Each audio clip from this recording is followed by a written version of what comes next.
Olá, novamente com profunda alegria damos seguimento ao estudo da Revista Espírita de Allan Kardec, contando sempre com a sintonia de vocês que têm nos acompanhado nesses estudos. Hoje nós vamos dar seguimento e vamos cuidar aqui da Revista Espírita de agosto de 1860. E a revista desse referido mês e ano contém 14 itens, 14 artigos. Nós vamos aqui trazer esses artigos, alguns sempre acabam merecendo um comentário mais extenso, e sempre deixamos aqui o convite para que você possa ler na íntegra o texto da Revista Espírita, mesmo aquele que não tem o livro físico, a coletânea física da Revista Espírita de Kardec, poderá hoje facilmente baixar através da internet, por exemplo, na ferramenta kardecpedia.com, está lá disponível, no site da Federação Espírita Brasileira também está lá disponível para acessar gratuitamente, para baixar em seu computador, celular, para que vocês possam também acompanhar através da leitura integral, porque muitas vezes, por questão de tempo, nós não conseguimos abordar todos os detalhes que os artigos da revista mereceria. Então, como falamos, são 14 itens e artigos de agosto de 1860. Novamente, conforme Kardec já vem fazendo desde julho de 1859, ele traz na revista o artigo Boletim da Sociedade Parisiense de Estudos Espíritas, o primeiro centro espírita do mundo, onde ali Kardec era presidente, e ele traz atas, resumos de comunicações, de estudos, que são muito úteis para nós que estamos na casa espírita. Comentamos um pouco isso no estudo anterior, em algumas outras abordagens desses artigos denominados boletins. E desta vez nós vamos encontrar também apontamentos muito úteis que nos trazem sérias reflexões doutrinárias. Um desses artigos, que Kardec chamou de estudos, havia uma frequentadora da sociedade, senhora N, onde ela manifestou dúvidas sobre a identidade de um espírito numa comunicação espiritual, porque o espírito assinou Espírito São Luís, que era o dirigente espiritual da sociedade parisiense, e ela pediu para que fosse confirmada a autenticidade, porque ela estranhou o conteúdo da comunicação, mais ou menos dizendo que o conteúdo da comunicação de São Luís para ela eram conteúdos inaplicáveis a ela. Ou seja, é como se ela dissesse, olha, eu li a comunicação de São Luís dirigida à minha pessoa, mas não vi nenhuma utilidade, nada que pudesse dizer respeito à minha pessoa, ou que me fosse útil, ou que fosse aplicável à minha vida. E daí Kardec, através da senhorita H, médium, consulta o Espírito São Luís, e vejamos, eu vou ler aqui porque é curto, mas vejamos a resposta desse benfeitor espiritual e como vai trazer algumas reflexões para cada um de nós. Ele diz assim: sim, fui eu mesmo quem veio traçar aquelas linhas e vos dar um conselho. É por erro que recebem mal os meus conselhos. É preciso que aquele que quer progredir na via do bem saiba aceitar os conselhos e avisos que se lhes dão, ainda quando lhes firam o amor próprio. A prova de seu adiantamento consiste na maneira suave e humilde porque os recebe. Então vejamos aqui algo muito importante.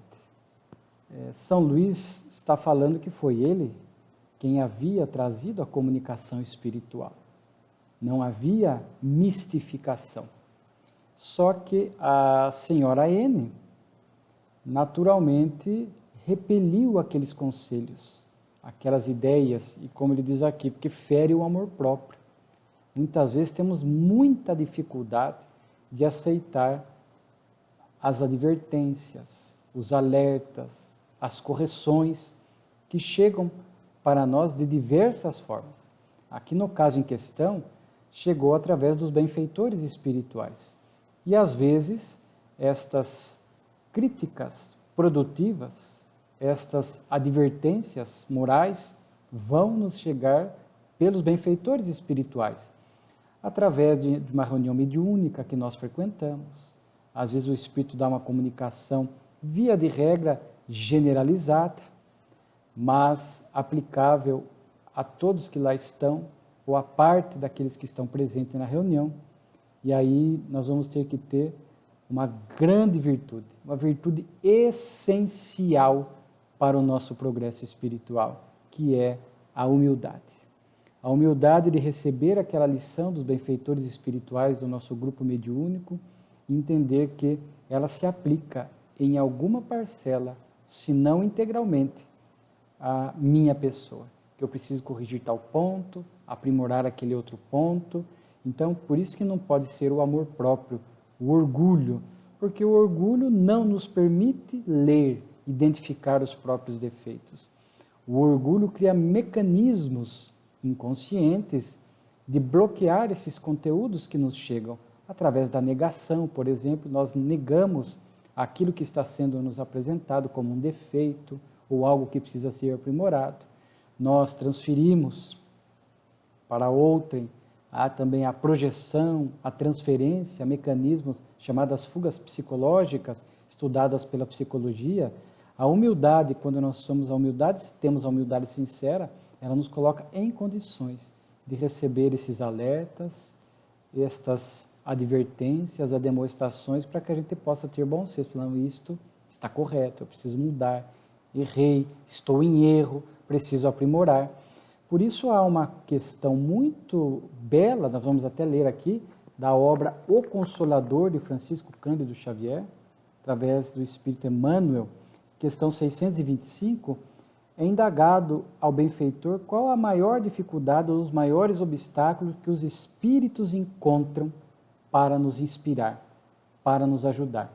E ele vai responder em síntese, a ausência de humildade sincera nos corações, para o exame da própria situação, de egoísmo, rebeldia e necessidade de sofrimento.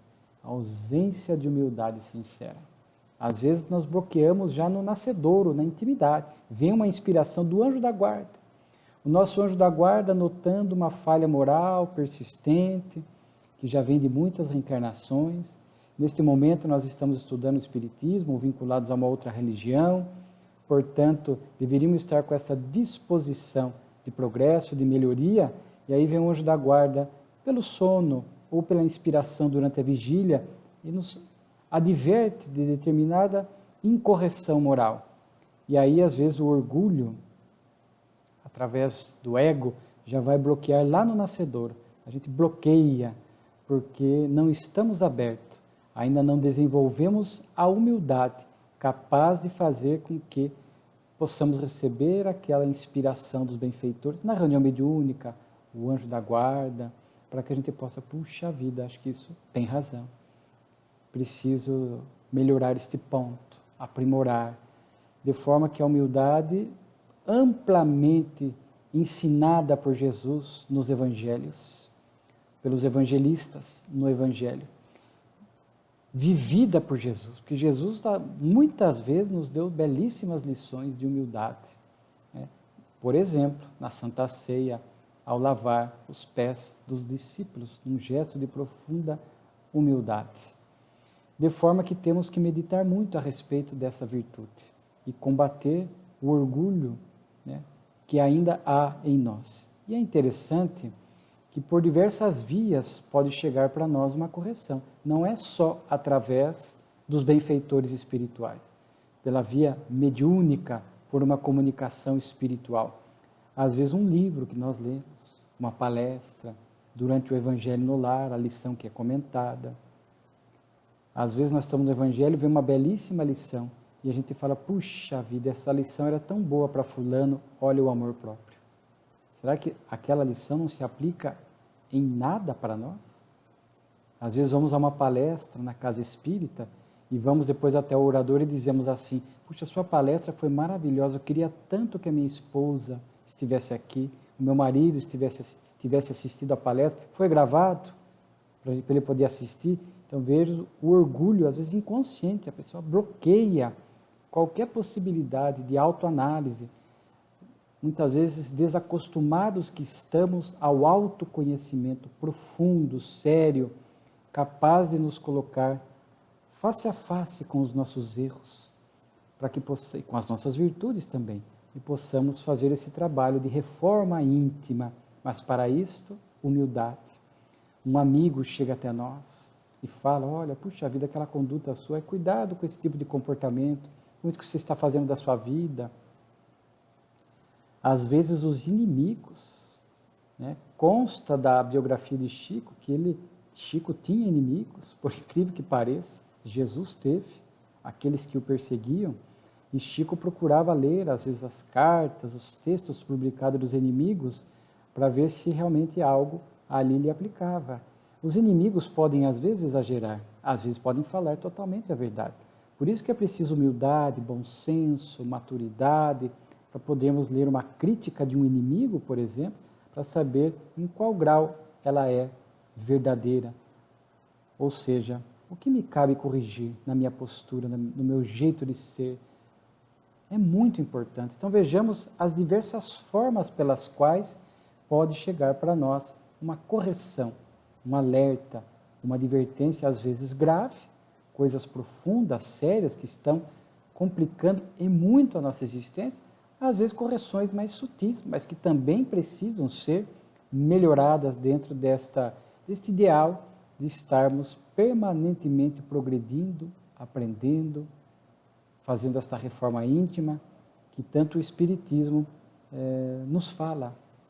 Então, que possamos estar abertos para este tipo de ajuda, porque às vezes são os nossos defeitos, é o nosso medo, a nossa preguiça, a nossa insegurança, o orgulho, conforme já falamos, que vão criando esses bloqueios dentro de nós, não permitindo que possamos enxergar com a claridade que merece estas críticas. Os amigos, como diz os amigos, os inimigos falam o que os amigos não têm coragem. E se somos amigos e estamos vendo alguém em erro, que com amorosidade, com pedagogia, possamos nos aproximar e apresentar àquela pessoa o perigo de determinado comportamento, o erro que aquela pessoa está. O amigo deve fazer isto, com jeito, reservadamente, muitas vezes, né? Às vezes precisamos ir com mais um amigo para conversar quando a questão é muito grave. Importante isso, mas não no meio de uma reunião pública, né? no meio de um grupo de pessoas. Não cai bem, não soa bem, não vai ser bem aproveitado. Portanto, essa questão aqui de São Luís, a senhora N foi muito importante. Falou: olha, eu estava te corrigindo. Você não quis enxergar e ainda acreditou que era um espírito mistificador. Na verdade, era eu, minha irmã, que estava falando a você. E ele fala um caso pessoal, e ele diz assim, depois, a prova de seu adiantar, aqui ele diz assim: outrora, submetendo-me sem murmurar às decisões da igreja e até às penitências que me impunha, por mais humilhantes que fossem, sede, pois, dóceis e humildes, se não fordes orgulhosos. Aceitai os conselhos, procurai corrigir e progredireis. Aí um senhor T que estava presente diz que São Luís nem sempre se submeteu à igreja, lutou contra algumas de suas pretensões. Aí São Luís disse: dizendo que me submeti às penitências impostas pelos chefes da igreja, disse-vos a verdade. Mas não vos disse que minha conduta tenha sido sempre reprochável. Fui um grande pecador perante Deus, embora mais tarde os homens me tenham concedido o glorioso título de santo. Ou seja, ele próprio dando testemunho da humildade, dizendo que algumas vezes, de fato, ele não teve uma conduta irreprochável diante daquele dever, diante da igreja. Mas o alerta muito importante de São Luís. Outro ponto aqui, Kardec, através do item Comunicações Diversas, aqui no boletim, chegou ao seu conhecimento de uma pessoa que estava desenvolvendo a mediunidade e um espírito a fazia trabalhar de 8 a 9 horas por dia. Diz ele que o espírito lhe deve dar um meio infalível para assegurar-se da identidade dos espíritos e de não ser enganado, mas aconselha segredos sobre esse ponto e sobre suas comunicações em geral. Quando isso chega ao conhecimento do codificador, naturalmente que isso vai chamar-lhe a atenção, porque um espírito sério não poderia impor ou propor ao médium. Primeiro, trabalhar 8, 9 horas por dia. Via de regra, isso não é recomendável, com exceção dos espíritos missionários, que já estão acostumados, às vezes, a esta disciplina mais ampla. Às vezes, por exemplo, Chico, o Divaldo, horas de dedicação psicografando. São missionários na mediunidade, já têm experiência, a mediunidade bem desenvolvida, a sintonia com os bons espíritos, e dedicam-se, doam o seu corpo, o seu tempo, para este trabalho de captar do alto, trazendo-nos lições, livros maravilhosos. Mas para o médium comum, para o médium iniciante, para o médium comum, naturalmente que isto é um alerta. Quando o espírito propõe trabalhar tantas e tantas horas a fio, ou quando chama o indivíduo de madrugada, que é a hora do repouso, em horas inapropriadas para o exercício da mediunidade. Benfeitor espiritual não procede assim. Veja que o espírito estava querendo enganar o médium, que ele falou, não falais com ninguém, guardar em segredo. Quando o espírito pede segredo, para não partilhar com ninguém as comunicações, é porque o espírito sabe que se o médium partilhar na sua reunião mediúnica, com os demais médiuns, com o dirigente, com pessoas mais lúcidas, essas pessoas vão alertá-lo e vão descobrir o engodo daquele espírito. Então, ele quer que o médium permaneça sozinho, para ser mais facilmente enganado. Outra artimanha que temos que tomar cuidado.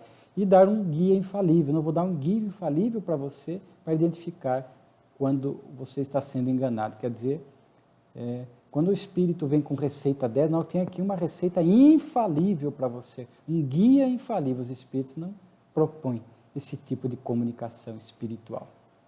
Aliás, o espírito estava querendo que o médium não reconhecesse nele um espírito inferior que o estava enganando, prejudicando e atrapalhando o seu desenvolvimento mediúnico. Então, Kardec, naturalmente, de pronto pela sua experiência, pelo seu conhecimento, identifica. Vamos encontrar aqui no boletim muitas dicas úteis para o desenvolvimento da mediunidade. Dicas essas, experiências essas que Kardec foi coletando na vivência da Sociedade Parisiense de Espíritas, que lhe permitiram depois a obra, trazer a lume a obra, o Livro dos Médiuns. Teve um fato aqui também que eu achei importante, o espírito ia se comunicar, e ele fala da aptidão especial dos espíritos para receber comunicações dos médiuns, para receber comunicações desse ou daquele espírito. E aí os benfeitores disseram assim, um espírito vem de preferência a uma pessoa cujas ideias simpatizam com as que tinha em vida. Há uma relação de pensamento entre o céu e a terra, ainda maior do que na terra. Então nós vamos perceber que em alguns momentos os espíritos vêm às reuniões mediúnicas e há médiuns disponíveis e eles identificam aqueles cujas relações fluídicas, cuja afinidade se dará de forma mais natural, a tornar até o resultado da mediunidade mais proveitoso. Então, quando isso é possível, o espírito acaba, sim, escolhendo determinado médium por conta dessas afinidades a facilitar esta sintonia ou essa afinidade fluídica, essas relações fluídicas, conforme Kardec também constou de O Livro dos Médiuns. Quando não há essa disponibilidade de tantos médiuns, naturalmente que, conforme vimos, e está também em O Livro dos Médiuns, os espíritos, às vezes, necessitando trazer uma mensagem, utiliza-se do médium que tem à disposição. Às vezes não é um bom médium, a mensagem vai chegar, às vezes, um pouco distorcida, truncada, mas é um meio disponível, o único meio disponível. Agora, quando está vários médiuns disponíveis, naturalmente que o espírito poderá, se necessário, conforme a natureza da comunicação, por exemplo, selecionar aquele médium cuja relação fluídica, por simpatia de ideias, por afinidades, se dê de forma mais fácil. Né? E estas questões que Kardec fala, esses exames críticos que ele desenvolve ao observar as comunicações, ele dá o exemplo. Nós vamos ver aqui mais adiante, mas ele constou do boletim, através de uma comunicação espiritual, o próprio Kardec vai submeter o espírito a determinadas questões que não ficaram muito bem postas, como vimos no estudo anterior, de julho de 1860, com o espírito Charles, falando de animais, onde Kardec pôde ali estabelecer pontos e perguntas para que o espírito melhor se esclarecesse diante daquela reunião onde ele estava. E outro ponto importante aqui do boletim, nós vamos ver que aqui Kardec faz menção aos novos membros, né, que estavam demonstrando progressos na área da mediunidade, e Kardec orienta que mesmo aqueles médiuns que estavam obtendo comunicações particulares em casa, que trouxessem para a sociedade, porque era um meio de controle. E o Kardec vai falar depois algo bonito, as sociedades, que é uma família, cujos membros devem estar animados pela benevolência recíproca.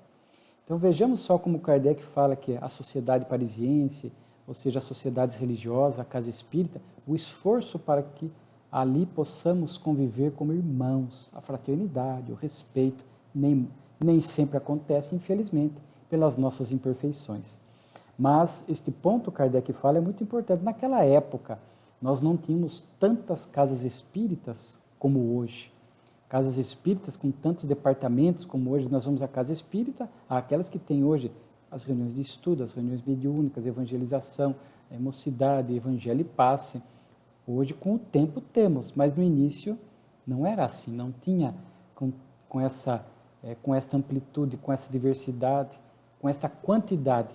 Então, era natural que naquele primeiro momento, às vezes os médiuns desenvolvessem a mediunidade também em casa, não só na sociedade parisiense, e às vezes recebiam em casa alguma comunicação, e Kardec achava muito importante trazer para o grupo, para que aquilo fosse também um meio de controle. Era a preocupação de Kardec de avaliar aquilo que chegava do mundo espiritual, um meio de controle, porque conforme falamos, se ali tiver algum ponto equivocado, no coletivo com mais pessoas, é mais difícil passar despercebido alguma incorreção, alguma ideia antidoutrinária. Mas agora por isso que é muito prejudicial. Hoje, o desenvolvimento da mediunidade em casa, o desenvolvimento hoje com essa quantidade de casas espíritas, temos casas espíritas fiéis aos princípios de Kardec, nem todas são, mas a grande maioria, onde ali há trabalhos específicos de estudos, de desenvolvimento da mediunidade, onde no local adequado, com esse suporte da espiritualidade superior, o médium possa, após a primeira etapa do estudo, entender o espiritismo, a mediunidade, passar para a parte do desenvolvimento prático da mediunidade dentro da casa espírita. Por isso que Kardec tem até preocupação, mesmo naquele tempo, de que não ficasse só em casa o desenvolvimento, que viesse para a casa espírita. Muito importante este alerta de Kardec aqui também. Este artigo Boletins tem bastante coisa, e aqui ele finaliza até com um fato pitoresco, mas ao mesmo tempo sério. São Luís vai chamar a atenção dos frequentadores da sociedade parisiense dos cochichos, aquelas conversas paralelas, às vezes você está num grupo de estudo, 2, 3 pessoas conversando, atrapalhando o estudo. São Luís chama a atenção e diz assim, errastes, falando a Kardec, permitindo cochichos contínuos de certos sócios, quando os espíritos são interrogados. Mais adiante, assim, nada perfeito, porque o médium que escreve experimenta, por sua vez, graves distrações prejudiciais ao seu ministério. Dizei-lhes que esta não é uma sala para conversa. Ali eles estavam no momento de mediunidade. Então é importante, durante o trabalho da mediunidade e também do estudo, os cochichos paralelos. Num grupo de estudo, a pessoa pode participar, levantar a mão, pergunta, indaga, O grupo de estudo na Casa Espírita ele é dinâmico, ele conta com a participação das pessoas, questionando, perguntando, mas não é saudável quando o dirigente está falando, alguém está comentando ou perguntando, que as conversas paralelas acabam acontecendo e acabem tirando a concentração do grupo ou distraindo. Em reunião mediúnica, com mais gravidade ainda, porque há necessidade do silêncio, da concentração do médium. As pessoas que estão cochichando durante a comunicação demonstram desinteresse naquilo que está vindo do mundo espiritual, e seja um espírito infeliz, necessitário de ajuda, seja um benfeitor, naturalmente que toda comunicação é útil para o nosso aprendizado, conforme já vimos. Então temos que tomar muito cuidado. Estar na casa espírita é um ambiente, não que não possamos sorrir, às vezes surgem assuntos com o bom humor saudável, então, às vezes em estudo, surge aquele momento da risada saudável, nada exagerado, sem barulhos ruidosos, rimos de um caso, uma história que surge, uma lembrança, mas logo segue aquela linha séria do estudo. O preparo antes, não adianta chegar na casa espírita, no trabalho mediúnico, por exemplo, 20 minutos antes, ficar com uma conversação fútil, vazia, e aí começa a reunião mediúnica, a pessoa como se fosse um interruptor, muda o interruptor, a partir dali ela começa a se concentrar e entrar em sintonia com os bons espíritos. Muito improvável, muito difícil que a pessoa consiga, né, isto. Nem é recomendável, porque ali o ambiente, os benfeitores já estão se movimentando, no estudo já há movimentação dos benfeitores, então ali na antessala, naquele momento que antecede o estudo. Claro que podemos, às vezes, um oi, uma conversa rápida, algo que seja necessário, mas dentro de um padrão mínimo de equilíbrio, em respeito ao ambiente, a seriedade do ambiente, sem prejuízo de alguns momentos de bom humor saudável que acontecem no grupo de estudo. Mas São Luís chama a atenção aqui desses cochichos, conversas, chamadas conversas paralelas, que às vezes acabam acontecendo. Vejamos só quão rico está o boletim da Sociedade Parisiense, né? Depois, nós encerrando o boletim, o próximo artigo, Concordância Espírita e Cristã, Kardec recebe a carta de um novo membro da Sociedade Parisiense, antigo vice-cônsul da França, que iria até para Havana, e lá poderia ser um sócio correspondente da revista. Aqui, simplesmente, ele partilha com Kardec a sua ideia espírita, ele desenvolve 19 pontos, usando uma linguagem própria, mas a ideia é muito similar ao que o Espiritismo ensina. Kardec depois vai ter uma nota de Kardec aqui, onde ele até enaltece as ideias desse antigo vice-cônsul, né? E Kardec depois vai falar, né? Vai elogiar a doutrina espírita, né? Dizendo assim, que bem compreendido o Espiritismo é a salvaguarda das ideias verdadeiramente religiosas que se extinguem, contribuindo para o melhoramento dos indivíduos, trará pela força das coisas o melhoramento das massas. Mais adiante é que o Espiritismo, né, ela mata o materialismo que desenvolve o egoísmo. Né? Então vejamos assim, os agressores passarão, mas o Espiritismo permanecerá. Então Kardec aproveita esta carta deste antigo vice-cônsul, que será agora membro da Sociedade Parisiense, já que ele desenvolveu alguns pontos que a doutrina espírita ensina, Kardec aproveita para fazer uma nota aqui, valorizando a força do Espiritismo, salvaguarda das ideias, das verdadeiras ideias religiosas, porque as ideias religiosas afinadas com a verdade, o Espiritismo, porque é ciência, filosofia e religião, e trabalha com essa fé racional, naturalmente que ele tem essas características de trazer do passado as ideias religiosas autênticas, sintonizadas com as leis de Deus, com a verdade, e conservá-las, não mais agora sob o manto dos dogmas, que tem que ser aceito e ponto final. Não. Por isso salvaguarda essas ideias, né? Porque ele traz em sintonia com a religião, a filosofia e a ciência, a fim de que essas ideias possam ser debatidas, para que a pessoa possa aceitá-la pela racionalidade e não pela imposição. E pela racionalidade, conforme Kardec fala aqui, é o meio pelo qual nós conservamos essas ideias vivas. Este é um grande trunfo do Espiritismo, a fé racional. Depois nós temos aqui um fato, o trapeiro da rua Desnoyers, e aonde acontecem fenômenos espirituais numa residência. O inquilino, inclusive, pede para rescindir o contrato, porque projéteis vinham de diversos locais, quebravam as vidraças, atingiam os que se encontravam na casa. Eram projéteis à base de carvão, e foi chamada a polícia, e os próprios policiais que ficaram ali vigiando o local foram vítimas desses projéteis de carvão, que não matavam, mas feriam. E depois São Luís é evocado para falar desse fato, confirma a autenticidade do fato, que um espírito perturbador ali estava no local e gostava de fazer maldades, ou desejava o inquilino fazer com que ele se mudasse. São Luís fala que era necessário a presença de alguém para produzir este fenômeno. Ali havia a criada da casa, a empregada da casa, em que inconscientemente era médium de efeitos físicos, fornecia o fluido magnético animal, para o ectoplasma, para que esse fenômeno pudesse acontecer.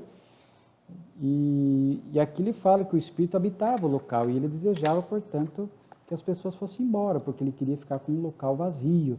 Já dissemos que às vezes alguns espíritos se ligam a locais, e qualquer pessoa que ali chegue, e ele tendo um médium de efeitos físicos à disposição, consegue produzir esses fenômenos para causar medo e fazer com que a pessoa saia dali. São Luís vai falar que era importante que as pessoas tenham elevação moral, porque os moradores, para atrair os bons espíritos, a fim de que os bons espíritos possam interceder e cessar esta influência espiritual. O espírito perturbador, ele é evocado, ele confirma que ali, gosto de me divertir. Então, são espíritos zombeteiros, que gostam de se divertir, gostam de causar medo, gostam de produzir esses fenômenos, e isto, conforme falamos, desde que seja permitido por Deus, pelas leis superiores da vida, porque nem sempre eles conseguem agir ali por algum motivo. Havia esta permissão, era devido essa influência espiritual ali naquele local, com aquelas pessoas. Os projéteis, ele diz aqui que encontrava no pátio e nos jardins vizinhos, então ele conseguia trazer para o local ali através do fenômeno espiritual de transporte, que o Espiritismo estuda, já vimos em estudos passados, através dessa lei dos fluidos que nós estudamos, o espírito consegue envolver aquele objeto e fazer o seu transporte para o local que ele deseja. Já estava desencarnado há 50 anos e seguia ocioso no mundo espiritual. Então veja a preocupação, Kardec sempre cuidou dos fenômenos ali primeiro, mas quis saber um pouco do espírito. Kardec tinha esse interesse afetivo, amoroso, e sempre oferecia ao espírito depois a prece daqueles que estavam ali presentes, para que pudesse ajudar aquele espírito no seu despertamento. Então não era só colher dados sobre os fenômenos, havia ali em Kardec e nos demais médiuns este interesse de acolher o espírito que era evocado e trazido. Então Kardec pergunta, né? E ele inclusive fala que catava bugigangas, molambos ali pelo bairro, né? Quando estava vivo. E às vezes o espírito segue 50 anos, 100 anos, 2 séculos, prossegue em sofrimento, ocioso, com a vida vazia, até que chega o momento. Tanto que no final ele diz assim: poucos pensam em mim aí na terra, não há ninguém que se habilite a orar por mim, não sou ajudado. E aí, claro que Kardec diz: nós oraremos por ti. Então é muito interessante este lado das reuniões mediúnicas de oferecer oração, boas vibrações e orientação para que os espíritos possam sair deste estado de perturbação, de ociosidade, de sofrimento no mundo espiritual e possam começar uma trajetória nova. Palestras familiares de além-túmulo, né, são aquelas evocações. Aqui tem uma interessante de um físico francês, Tillorier, que estava estudando, procurando achar naquela época um substituto para o motor a vapor. Naquela época foi o vapor que fazia com que os motores funcionassem, né? Nós sabemos que aquela força que o vapor condensado produzia, fazendo com que os motores funcionassem. E ele estava pensando em algo que substituísse o vapor.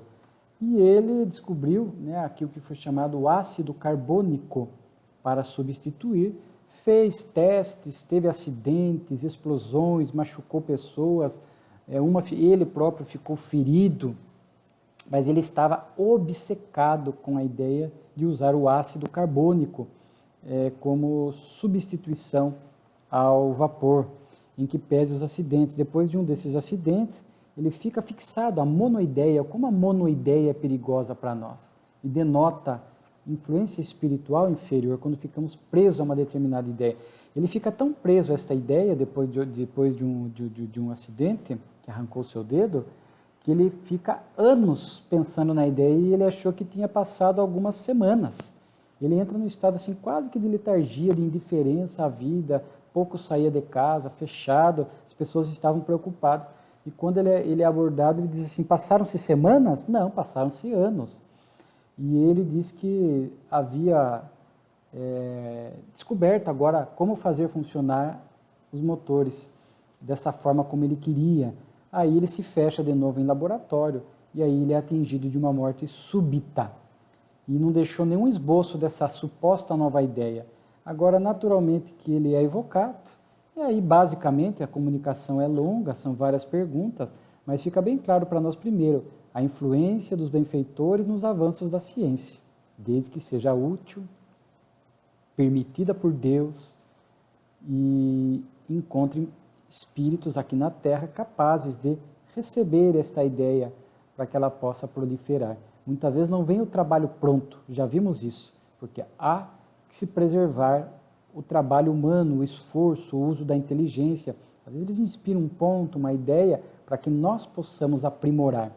Só que aqui é interessante que ele próprio vai falar que a ideia dele era impraticável, que na verdade não tinha nada de influência espiritual superior, que ele diz assim, superexcitação da minha imaginação. Ou seja, ele estava tão preso numa ideia que ele fechava para qualquer tipo de ajuda espiritual. Aliás, os próprios espíritos vão dizer que ele poderia ter feito muito mais pela ciência se ele não tivesse ficado fixado nesta ideia pessoal equivocada.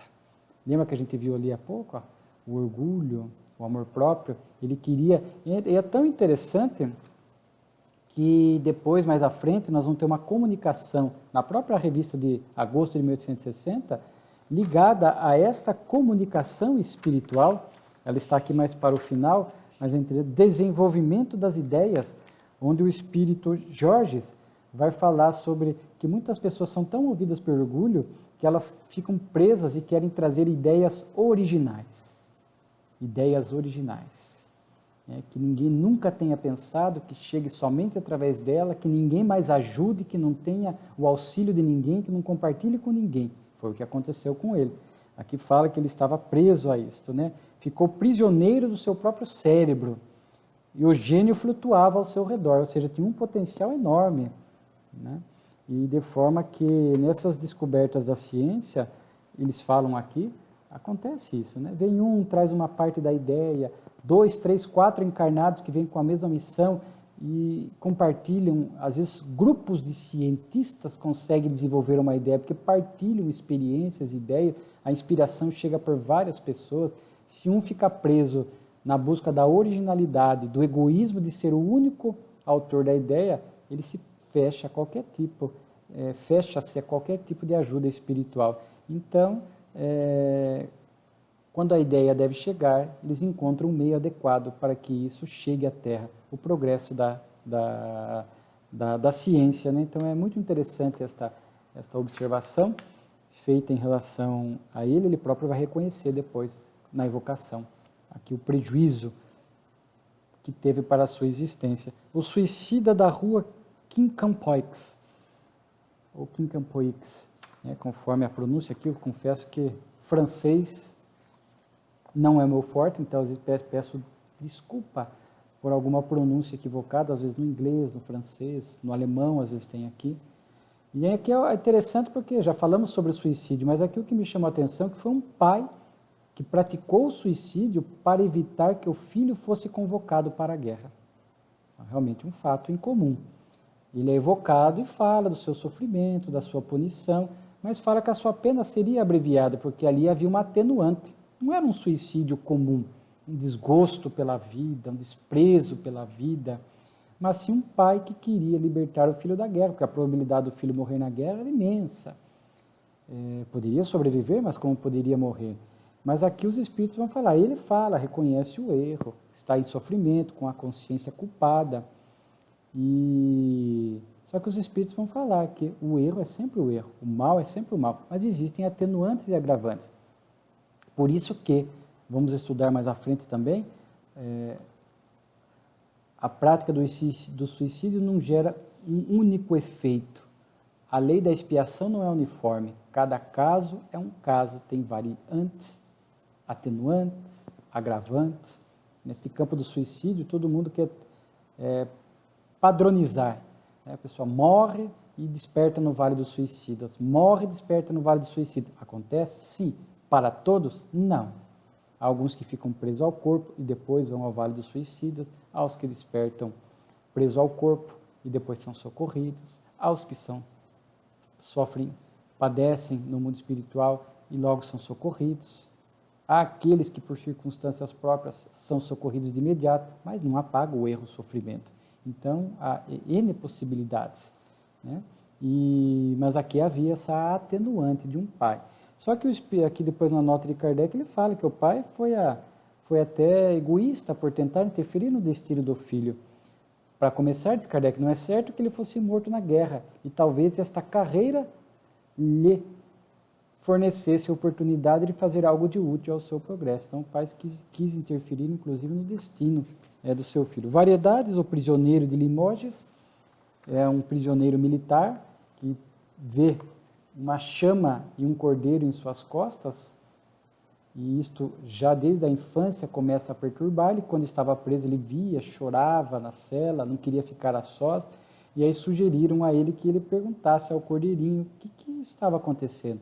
E aí ele pergunta, ele tinha um irmão falecido de há muito tempo, e diz assim, mande rezar uma missa para mim, sou teu irmão, não voltarei mais. Alguns espíritos desencarnam e estão aprisionados, ficam aprisionados às questões terrenas, porque trazem condicionamentos a determinados cultos e ritos religiosos. E o espírito acredita que, sim, enquanto não fizer a missa ou determinado culto religioso em seu benefício, ele não consegue se libertar aqui da Terra. Mas é ele que, com este condicionamento, está preso à Terra. Então, às vezes, já lemos um caso semelhante aqui na revista, faça a missa, faça a oração e o espírito se liberta. Havia necessidade? Não.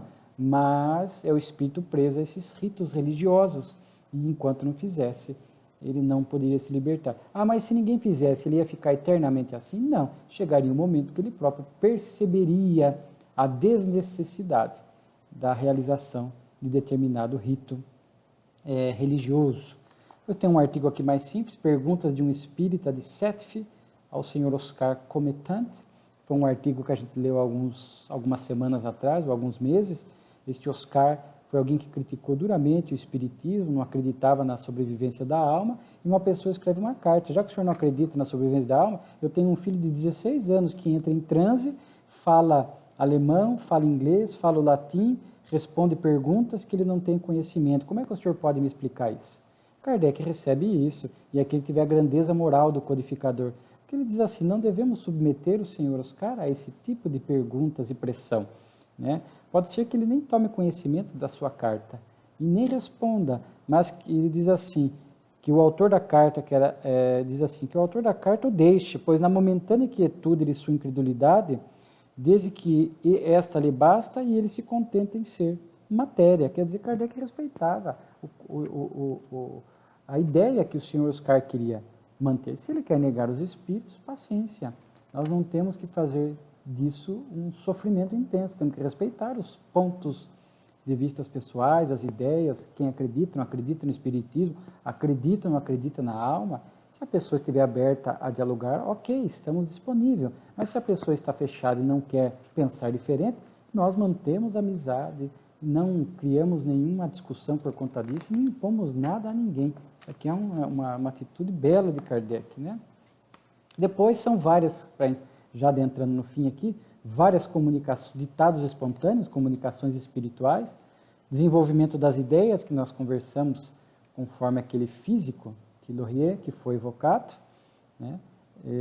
Depois temos aqui uma chamada mascaradas humanas.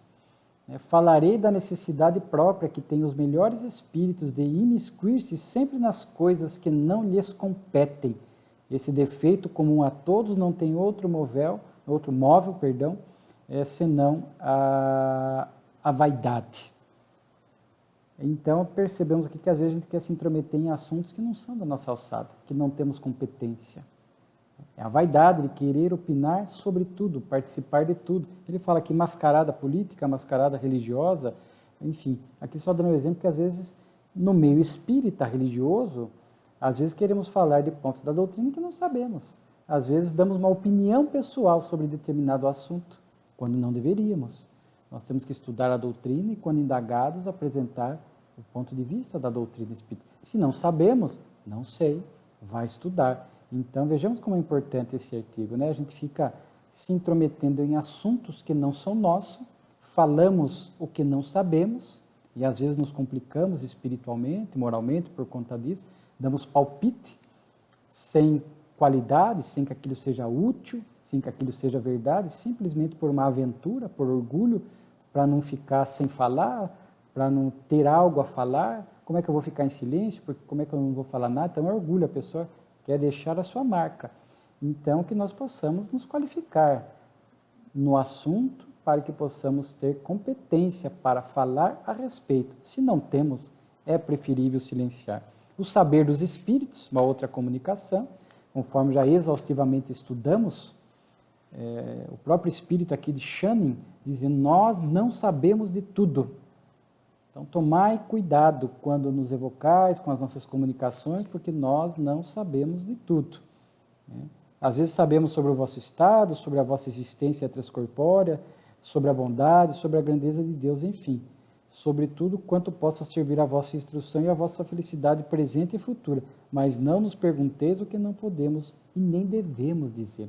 Às vezes os espíritos sabem, mas não têm permissão para nos dizer. Ainda não é tempo de determinado ponto ser revelado. Seja algo pessoal, seja algo mais coletivo, algo doutrinário. Os espíritos não revelam tudo, que às vezes não temos condições de entender. Outra mensagem aqui, Origens, né, do Espírito Lázaro, fala no princípio era o Verbo e o Verbo era Deus. Deus é o Criador de todas as coisas. Portanto, fala desse Verbo divino, o Verbo, criação, a ação de Deus, de formar tudo. Tudo parte de Deus, a causa primária de todas as coisas, inteligência suprema, questão primeira do Livro dos Espíritos. Aqui tem alguns pontos nesta comunicação que destoam do que o Espiritismo ensina. Às vezes Kardec publicava algumas comunicações como laboratório, a Revista Espírita. Nós vamos ver mais à frente texto onde ele diz assim, que a Revista Espírita é um laboratório, onde ele lançava algum ponto para ouvir a opinião dos homens e dos espíritos, para que determinada ideia pudesse ser retificada, como vai acontecer, veremos pouquíssimas vezes, mas aconteceu, aprimorada, né? A ideia dele também, de Kardec, de determinado assunto ser retificada, aprimorada, melhorada, ampliada, porque aqui nessa comunicação de Lázaro vai falar que Deus criou os homens à parte e os animais ao mesmo tempo, e que nós nunca passamos pela fieira dos animais, né? Que os animais são seres à parte da criação. E nós já conversamos aqui sobre o Espírito Charles no estudo anterior, a evolução do princípio espiritual, os reinos inferiores da criação, né? Então, há pontos que merecem aqui,